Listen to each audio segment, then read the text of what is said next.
Half tracker ball पहिल्या ओव्हरवरती केले भव्य स्वागत.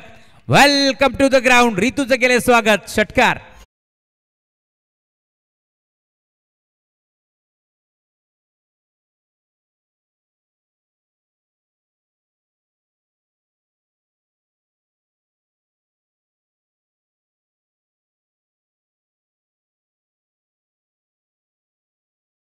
Round the wicket Rutu. Full toss ball on साइडला खेचलाय.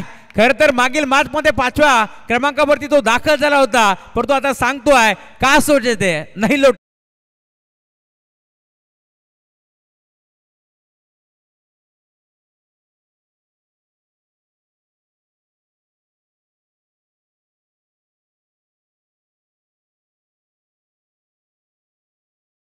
धाबाचा डोंगर उभा केला. ऑन साइडला खेचलाय. अरे यासाठी तर स्ट्राईक स्वतःकडे ठेवली होती प्रेम धुळेने, आणि आता तो देखील सांगतोय अरे लढता लढता पडलो तरी चालेल, त्याचा मला खंत नाही, कारण शांत बसायला मी काही जोवेली गावाचा संत नाही.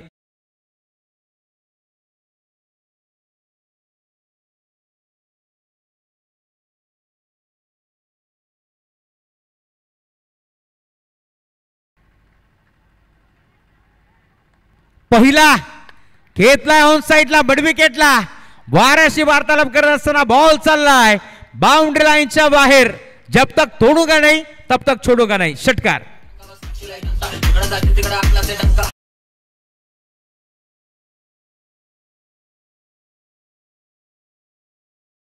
बॅटमधून षटकार आलाय आणि त्याने देखील सांगितलंय ना थकाय अभी प्यार. 11 धाब्याची गरज आहे. ऑन साइडला खेचलाय. खेळाडू उपस्थित गॅप मधून बॉल बाउंड्री लाईनच्या बाहेर येतोय. चौकार. शेवटचा एक बॉल आता शिल्लक या मॅच मध्ये. अजूनही 7 धावांची गरज.